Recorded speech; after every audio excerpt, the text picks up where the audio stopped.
Okay. I'm still doing it. Still doing it. Just trying not to. Recording. So it must be silent. Yeah. Ooh, cat poop. Oh. Singular. Bing bong. Oh.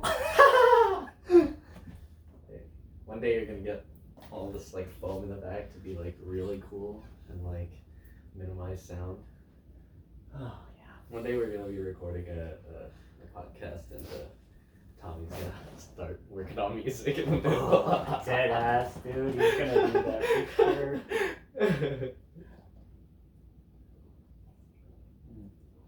Cheers. Oh yeah, cheers.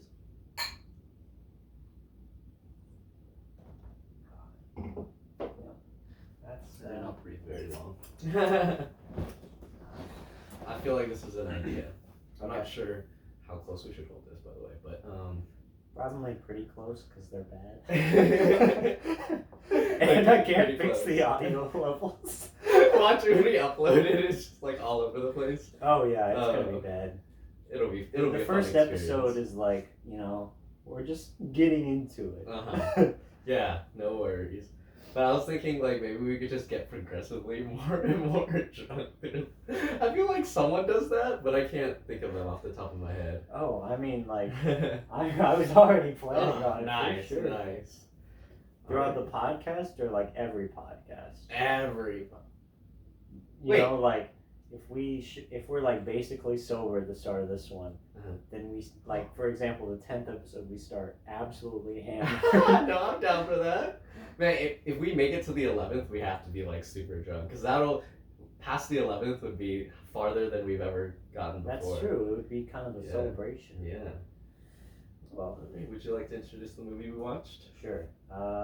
We've got La Casa Lobo, or The Wolf House. Such a good movie. Yeah. And, well, wait, first of all, I just want to say hi. Oh, yeah, what's up? We've got a camera now. Our audio is shit. Our editing is going to be much worse, but at least we have a camera now. Nice. It'll get better later. We get to see our faces, although I don't know how much of a good thing that is. People like seeing faces on YouTube. Yeah. Except for our faces. Yeah, they're going to hate us. The algorithm is just going to shut us down. Alright, well, it's 2018. I bet I was supposed to look up this stuff before, but it's okay.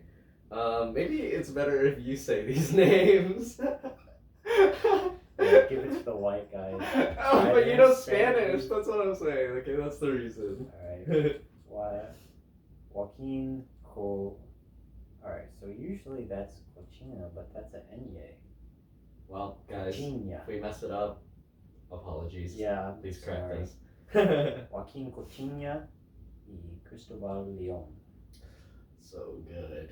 They're Alright. our directors. This isn't the first time we watched the movie. This is actually... Would this be your second time? It's my second time. Is it your third time? I think it's my fourth time. And I'm the one that picked it this week. I loved it so much, I had to show it to everyone. And so it's like, alright, you haven't watched it, so let's watch it. Yeah. Although, not a lot of people liked it as much as me, but me and you, of course. Well, it's really out there, which is why I think it's good for this podcast to do that, because, I mean, we're a niche audience already, so maybe the person who's looking at YouTube videos with 6 to 10 views, maybe they are the kind of people that would like a movie that no one else knows about at all.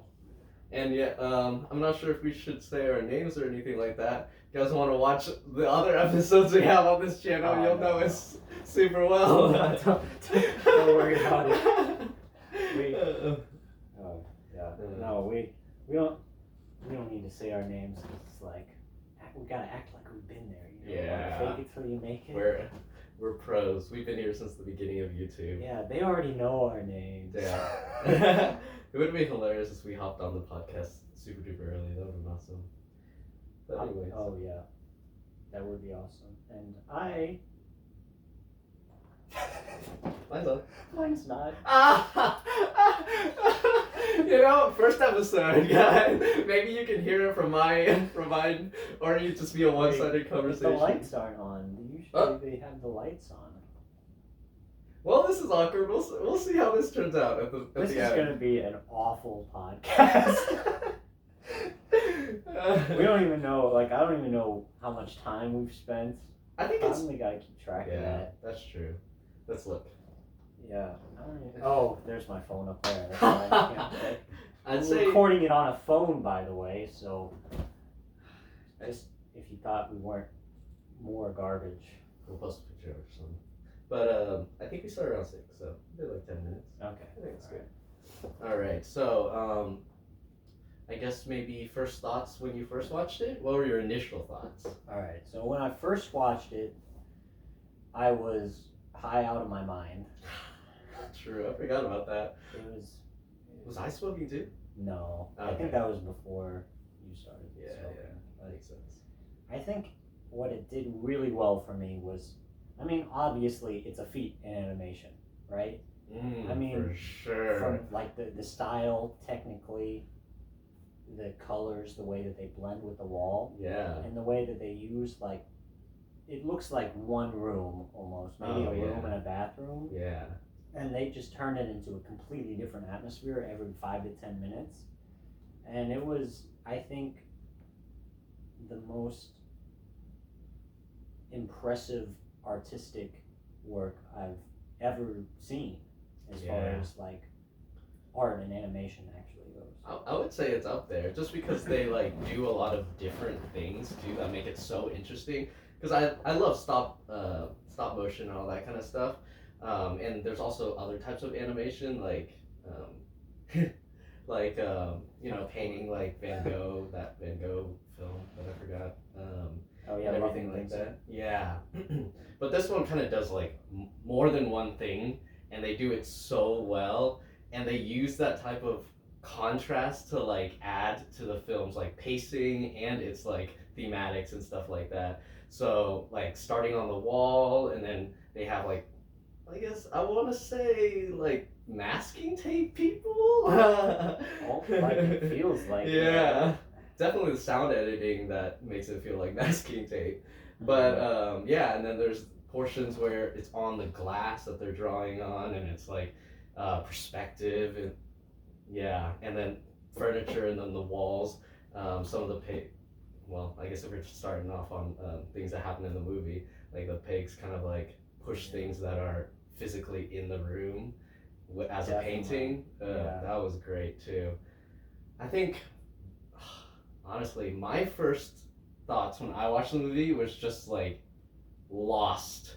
Not in terms of like the narrative, but just like I just couldn't stop staring at everything. My eyes started to dry out, and yet I still couldn't really grasp everything. It felt like there was just so much going on that I couldn't take it all in, but I wanted to. I was trying so hard. And the story, like, it came together in a way that wasn't like it was spoon feeding it to you, you know? So you had to like pay attention or you would get lost like right away. Yeah. And the story was certainly a part of it, and I think the story is actually like much better than I expected going into a movie so artistically impressive. The story is actually almost up to par to the animation. I wouldn't say it's as good because the animation itself is just on another level, but I love like the way that the story flew, and like the allegory that it had was, I thought, pretty impressive. And it was just well, no, I don't have anything else. No, that's great. Like bouncing off of that, that was totally how I liked it, because it's like a simple story. It's, I guess, kind of maybe a mix of different like nursery rhyme-esque stories, but the main one is like the pigs and the wolf, and he like blows a house down and everything like that. But then it changes all the way at the end where it's like, I've been here the whole time, and it's like the psychological, not like the house is blown down by the wolf, but that the wolf just keeps like pestering I guess the woman or the mom inside. Yeah. So it's like a psychological, it's like, yeah, putting that kind of spin on I forgot what it's called, like a three little pigs like story or something like that. It's really interesting. They all like run into one, and instead of like that house being like impenetrable, technically it kind of is impenetrable, but the fear of the wolf outside and them never being able to leave that house is like taking a really, I wouldn't say archetypal, but just like a familiar story and just putting that little twist on it that adds a lot of like depth to it, I feel. Well, yeah, it has a lot of, you know, building off of classic stories. You know, you can easily see like the Adam and Eve parallels. Oh yeah. All of that, all of the religious things that come up, and the way that they shifted to tell like the story that they want to tell. It feels very natural, and it feels very, you know, lived in. So I always felt like that was kind of the big heartbeat of it, was how they were able to change the narrative there. Yeah, that's if everything else wasn't super good, I would be praising the narrative like left and right. I kind of want to make like an explain video on it, just to like put my thoughts on like every minute detail. Obviously, like the structure is like pretty agreed upon, that it's just this like children's story mixture and that kind of thing. But I kind of want to just like nitpick everything and go scene by scene, and because for me, I think there's a lot to say about like parenting and comparing like a cult to like raising a child. But yeah, that can be expanded upon maybe if I ever come out with a video on it. Oh yeah, plug Josh's video that might or might not come up. Yeah, it's a toss up. Don't expect it. I'm sure you'll have some explained video. Yeah, for sure. But well, did you have any changes in your thinking or something that you're focused on more in the second viewing? Well, I think the second time I really started to hone in on the narrative aspect of the movie, because it was kind of a little bit out there.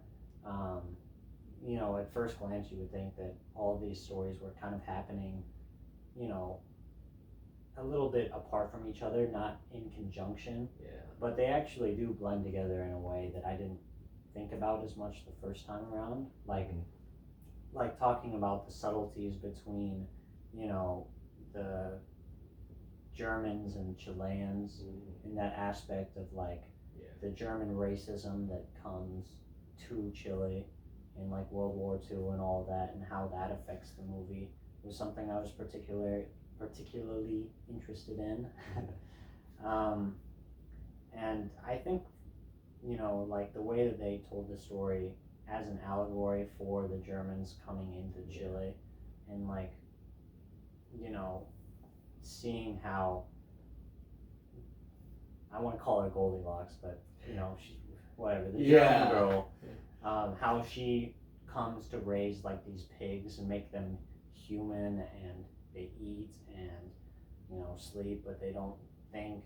And there's a lot of like interesting little tidbits with the animation, right? That like,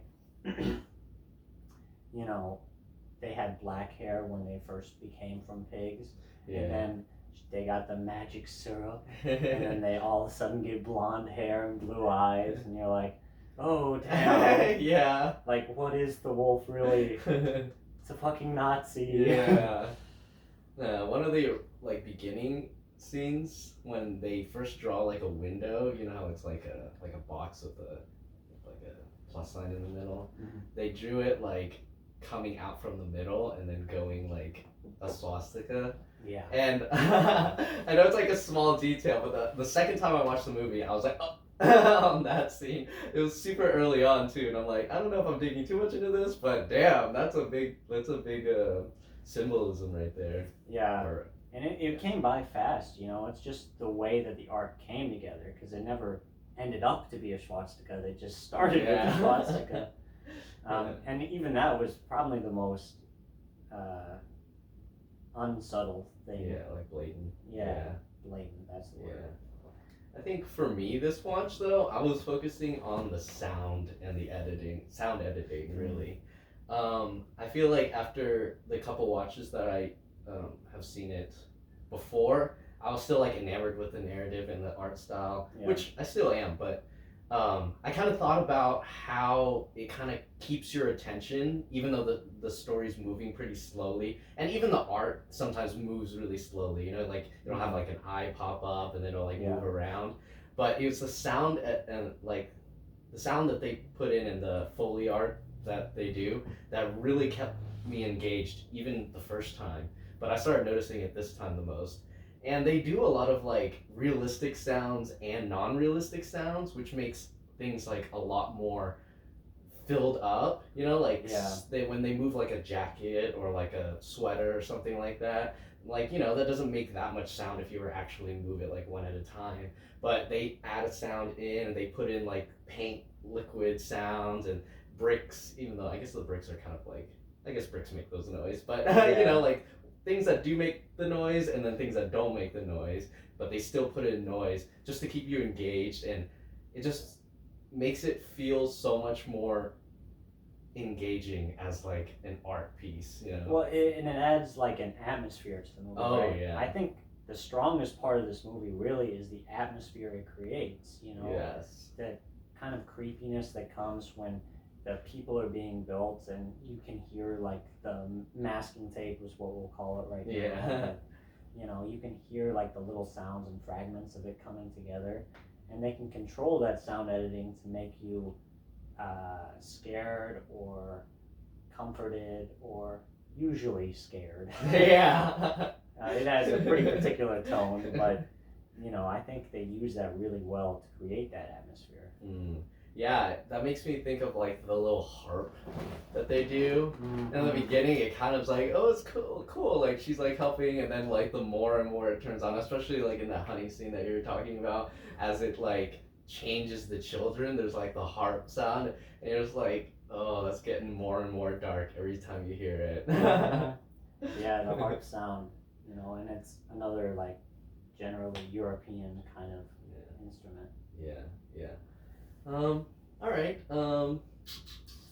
So what do you think was the most impressive part of the movie, or maybe like a scene or something like that? A scene that impressed me? Well, I know it's not a scene, so it's like a little tangent off, but the first thing I thought of when you said the most impressive part was the runtime was only like an hour and 11 minutes. Never feels like it. It doesn't, you know, it's a little slower. But it doesn't feel like it's an impressive length. I think it's perfect for the length that it should be. Yeah, for sure. That's something that really stuck out with me because I can deal with long movies, you know, like honestly, I think I like long movies more than me, for sure. But I do appreciate it when they're short, though. Yeah. I think it's slow to the point that it's like you should appreciate this art and the time it takes to put into it. Yeah. But it's not like too slow that you're like, oh, nothing's going on or something like that. Like I feel like the pacing is pretty good. The story goes through. It just like pauses sometimes and extends scenes just so you can watch like how like much work or how much creativity is put into it, and I think that's like the perfect amount. Because even if you're like slightly bored narratively, you still have like, oh, now I can focus on like how well this was done. And I was trying to figure out how some scenes are done too, and they changed that too, which is really nice. Sometimes it seems like they might have started in one way and then like destroyed things. Oh yeah. And then like flipped it back so that the things reassemble. No, for sure. I was actually just I was thinking about saying something earlier, but I forgot. But it felt like a lot of times they changed like the animation style throughout the movie. You know, it felt like almost they were changing like the artistic direction or like the director. It felt like someone was like guest starring a little bit every time they changed the animation in the room, which I thought was really cool. Yeah, because I know that they, it was like almost like a traveling gallery type thing. Like it would move, I guess maybe cities or museums. I'm not exactly sure, but and then they would work on it while people watched, and then it would go to another place, and they would do that. So that's gotta be the life, right? Yeah, I know it took like years to do, and it's just like an hour and 15 minutes or an hour 13. Oh man. But if you can make money while doing that, yeah, making an artistic project like that. Yeah, but yeah, they definitely changed the art styles, and I feel like that also adds to the pacing. Like, there's painting on walls in the beginning, and then they move on to like furniture and moving all that kind of stuff, and then masking tape, and then later on, and I think that adds another layer of interest in the film, that you're not watching a movie about like painting on walls like the whole time. Yeah, it never gets stale, which I think is important for something like this, where the art style is almost everything. Did you have a favorite scene though? Oh yeah, I totally forgot about that question. Yeah, well, I totally ignored it, so. We just bounce off each other, no worries. I want to say the scene where it starts off as the son's like big head. It like builds his head. It's like right after the fire. Yeah. Yeah, and they move it around, and then they put it on top of and then it goes all into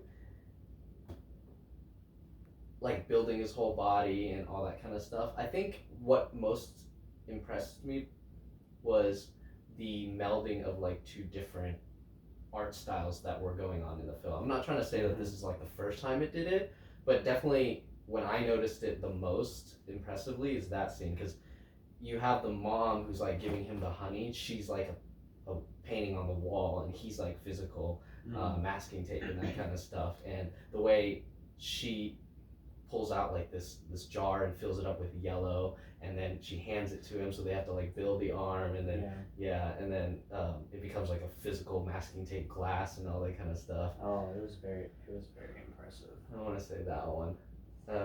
Man, and like I think something powerful about that scene is, narratively that's an important part of the movie. So it really builds up to something like that, where if you have a house on fire and then your kids start to burn and you know that they came from pigs and they don't have much emotions like the same way, so clearly something's about to happen.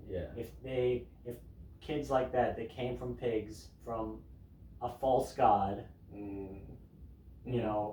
that animation really did a good job of putting that all together, I think. It did a really good job of building that tension.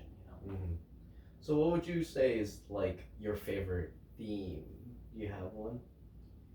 I think my favorite part of the movie was probably looking into the Chilean German kind of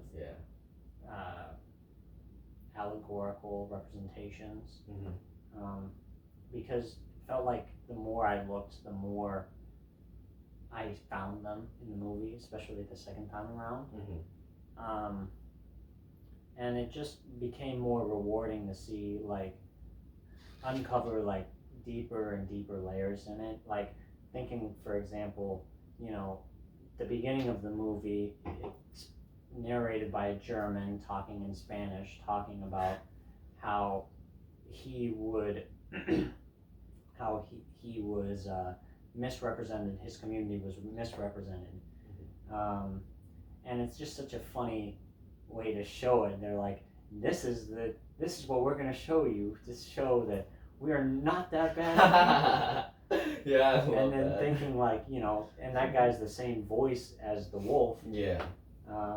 Talking about the connotations of the wolf being, Nazism or general racism of the German people. The woman or girl, whatever, Goldilocks, German girl, she is constantly thinking about going back to the wolf. She knows the wolf can save her. She knows her German community can save her. Obviously something that she left in the metaphorical sense. And that was, I thought, very impressive as a metaphor, and like thinking about it all as an allegory really opened that up for me. Because everything she did after that really contextualized it in a different way as far as the animation goes. Oh yeah, for sure. I think that was one of the things that really added to the creep factor for me, is like, I think at least the first and second viewing, I had a very immersive type experience where I was like going along with the story and very interested in seeing that change of like children's story into like a melding and like using the themes of children's stories.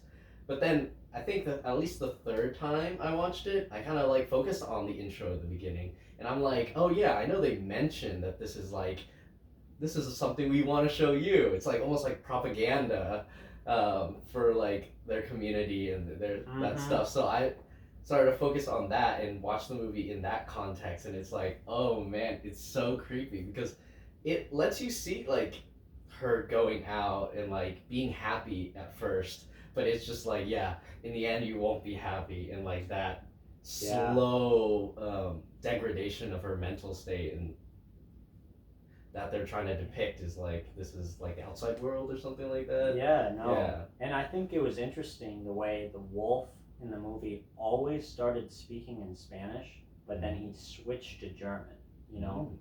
Kind of like the narrator starts speaking in Spanish as this kind of propaganda, and then the wolf starts in Spanish, and then he switches to German when he's really trying to be coaxing the little girl into getting back into the German kind of tribe. Yeah, I might be super dense, but I didn't notice that, so that's a really good, that was really interesting to that you pointed out, because I'm just there trying to read the subtitles as fast as I can, man. I'm like, oh man, I only know enough Spanish to tell that they're speaking Spanish. And then when they're not speaking Spanish, yeah, not enough to. I need the subtitles for sure. Yeah, I don't know. I also love diving into like the parental aspect, I think. And of course, if it's ever too pretentious, you can always call me out. Everyone else can call me out too. But I don't know. I think we're doing a show on the Wolf House, so. Oh yeah. Really, no. You guys are probably worse than us. This is. This movie made like $3. Damn, if only. But funded by the government, U.S. government. Come on, U.S. government. Yes, but yeah, I don't know. For me, I feel like my favorite theme is like this comparison of the cult or like the propaganda with like parenthood. Maybe.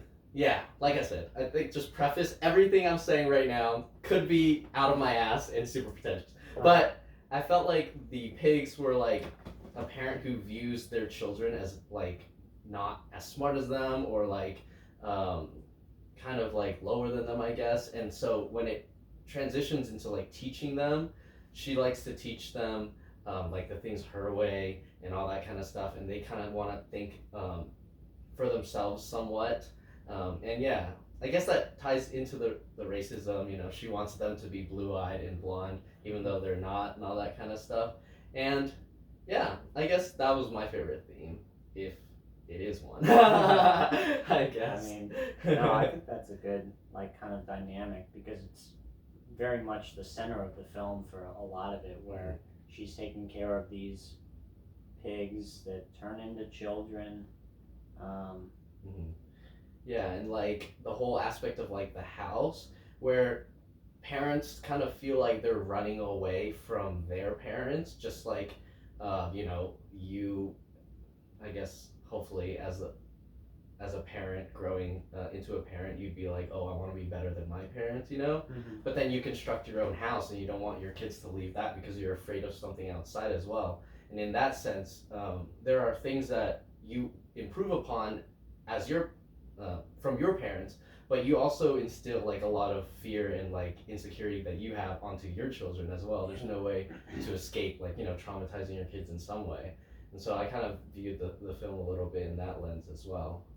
Yeah, and well, and especially kind of the metaphor where like the kids eat the mother. Yeah. You know, at the end, it's like your kid. It's basically like, you know, your kids are going to take over what you imagined in your images. Your kids are going to eat you up, metaphorically. Yeah. Usually.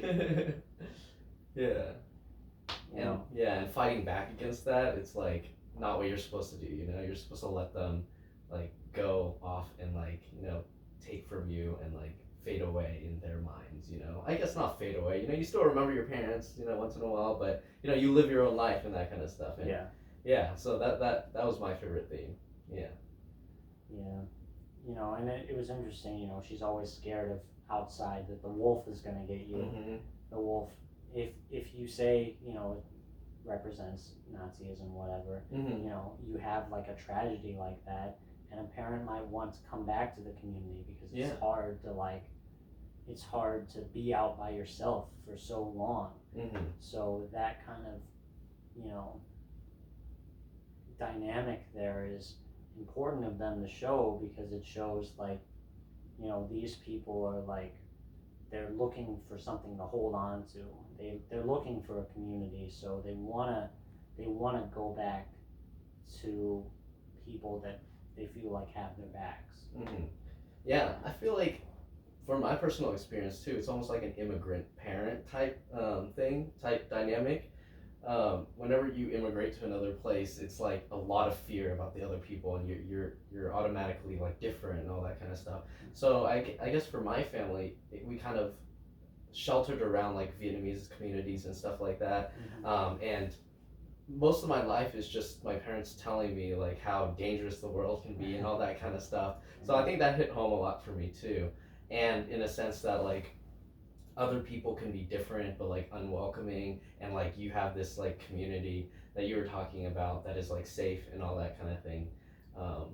But yeah, that makes sense in that way, because the kids are the ones that don't want her to go back to the wolf. They want to stay in their own community, in the community that they were raised in together. Yeah. Do you have any thoughts on the bird aspect of Maria? Oh yeah, I almost forgot about that part. First thing I think about really is the sound editing with that bird. I mean, you can tell they got a real bird for that one, right? No, I love that part. That was like one of the things where I noticed the sound too. It's like a bird's not gonna make that noise landing, but it's like it sounds so satisfying too. It's like popping like something. Yeah. I mean, and the candles in that scene. Oh yeah, they put the candles and lighting around really well there. But I guess I think that one's kind of an easy metaphor. Like that's her spirit, soul, heart. Yeah. Everything that it's a caged bird. Like that's like a little overused. I don't mean in a bad way in this film, because I think they've earned that metaphor as far as the entire story before that. But it feels like that kind of same old metaphor where it's like bird trapped in a cage, bird's let out of the cage, bird is eaten by a wolf. Yeah. Shouldn't have left the cage. Yeah, it's definitely like freedom and all that. I do like a little bit of a twist in it, in the sense of like it kind of represents like freedom in the beginning, but it kind of twists into like, if you let like something you love go, then it'll like, and they love you, then it'll come back. It's like it's like malicious in that sense of the propaganda. It's like showing freedom, but like being like, oh, but if whenever you go free, you're gonna come back because you see how bad everything is, and then not. I guess the point is to not allow people to be free by showing this to them and being like, this is what happens when you're free, No, and I think one cool thing about it is like, in a fucked up kind of way, I can imagine the Germans, in quotations, like, I don't know much about German and Chile, but not a like history person. theoretically, like, the Germans as they're portrayed in this movie, I can imagine them actually accepting a story like this, even though the artistic style is so fucked up. But if it was like a grim fairy tale kind of style, like going back to your family, like these are kind of things that are prevalent in culture and society, Yeah, that reminds me of I don't know if he's German specifically, but like Hans Christian Andersen. Oh, I don't know much about them. Well, just the guy that wrote the original like fairy tales, like the Little Mermaid type thing, where it's like twisted and not like in the same way that the Little Mermaid was shown as like a Disney movie, obviously. But yeah, I could definitely see what you're saying in the sense of like it could actually be shown. It's that good to me and that like manipulative of your like psyche that Europeans or on that end they grew up with those types of like dark stories. So honestly, maybe they see this and they're like, meh, in the Little Mermaid, she gets feet and she has to like dance even though it feels like knives are like sticking in her feet. So what's this? It's not that scary. I mean, yeah, right. Like the Europeans, they have some fucked up stories. Yeah. They don't mess around there, especially like the olden days. So honestly, the style really felt European in that kind of sense. Ah, beautiful. Well, is there anything else you want to say about? Let's see what time is it? 45. 45 minutes. So we've got about 45. Yeah, maybe like 15. Well, how you want to hit an hour? Yeah. Unless, well, I would like to, but also I don't know what to say. Yeah. Oh, why don't we talk about the fact that this was funded by the government and how stupid it is that we don't get films funded by the government. Yes, I want to just get paid to do mine. Imagine having to fund your own. That means you have to go get a job and then like save up for years and then pay for your own. Well, and then like on a larger scale, right? In our country, it's all about capitalism. It's all about gaining money. Mm-hmm. So when the government isn't already giving you money to make the project you want to make, I feel like our filmmaking in America suffers because of that, as opposed to other countries, because we're not as motivated to make art for the sake of art. We're making art for the sake of money. Yeah, which for sure dilutes the whole process. Yeah. While you were talking about that, I was like, yeah, I totally agree. I didn't even think of that for a second. But the whole dynamic of it needing to like make money is kind of destructive to like the art form, and it's like easier to bet on things that are like guaranteed to make money rather than like doing taking a risk on something else. I know like A24 gets like slight praise for it, even though it's still out there to make money, but damn. And then we can all talk about like making money but in the less sense, just so that you can look like indie or like special. That's interesting too. Yeah. But yeah, just being in the capitalist like sphere is just like inescapable. Even like the underground studios are like I guess that's just part of their marketing, is to be slightly underground, just to and also like imagine it, like they're still trying to make money, right? Yeah. They're trying to make money so that they can afford to make another project. Mm-hmm. So money's still a very big factor in what they're trying to do. Like for example, Leica, the animation studio, they went broke recently and they can't make anything because they didn't make enough money on their projects, even though they're one of the best studios out there as far as mainstream animation that pushes the boundary. Mm-hmm. So even the smaller companies need to make money to make the art that they want to make, which shows how fucked up all this is, because they're still subject to that audience interpretation, which in a lot of cases people like us, like some idiots. I'm supporting them. I bought the film. We're good. I don't know if this is an especially interesting topic, but I was kind of wondering,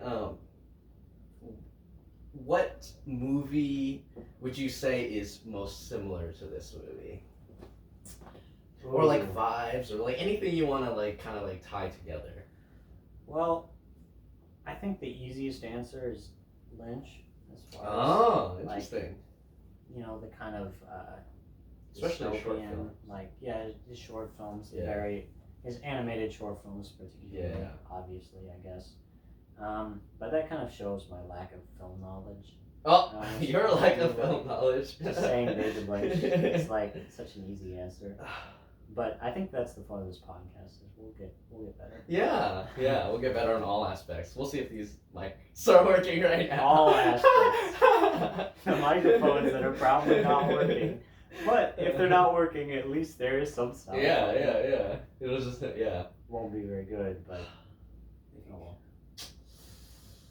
I don't know why, but I mean, definitely should have prepped a little bit on these questions because I'm asking you and I'm using your answer as time for me to think of my answer. Well, I'm just happy you're coming up with questions because this would have gone nowhere if I had to come up with questions. I've got inquiries for days. Not answers though, only inquiries. But I've been thinking about Star Wars recently. Oh yeah. Because I was listening to this podcast, Beyond the Screenplay, hey, we want to be like that. Anyways, even The Matrix kind of, like a archetypal story that is like expanded upon and like made more in depth by like maybe the genre or like the style it's created or even just like twisting things slightly, you know? Mm-hmm. I love watching like Star Wars and you know, at the end of it seems so new and everything, but at the end of the day, it's like a hero and a hero's journey. Yeah. And with The Matrix, it's pretty much just a love story, really. Yeah. A love story and also the hero's journey. Yeah. So it's super interesting that these like almost Homer-esque like stories are like able to be engaging and new by just changing small things. And I think that has made me think a lot about writing in the sense like when you're trying to craft a story that's just like never before been told. And maybe that's not exactly necessary. I mean, obviously if you could, that'd be awesome. But taking something and just making it your own is such an impressive feat, and it deserves a lot of acclamation. And so that's I definitely could say like, you know, Anomalisa or what other stop motion films are there, you know, Fantastic Mr. Fox or something like that. But I don't know why. Right now I just thought of like Star Wars and like The Matrix. Maybe that's because the new one just came out, so it's been on my mind. It makes sense. Did you see the new one? I did. I did not like it, but that's just me. I liked the beginning. There's a bit of a tangent now, but who cares? Yeah, it's fine. I liked the beginning, but I felt like it got worse as it went on. Like, I wish they stuck with... Didn't feel like it should have been an action movie, funny enough. Yeah. Right? Yeah. You know, it seemed like Lana Wachowski, she was... I mean, you could tell there's the obvious metaphor, like, they have to make this, and they're making it anyway, even though I don't want to make it, but I'm going to make it because they're making it anyway. Yeah. And I thought, I wish she stuck with that and just kind of rolled with it. Yeah. Even though, like we're saying again, though, with money and capitalism, there's no way she could have possibly done that with the studio. Anyway. She could have banked this, like, just screwed over the studio, though. And I would have respected that. Well, yeah. They probably were just fired her. Yeah, that's true. Yeah, that's true. I didn't put that much thought. But, yeah. I mean... Slight tangent real fast on that. Yeah, if it... This is a like... Matrix podcast.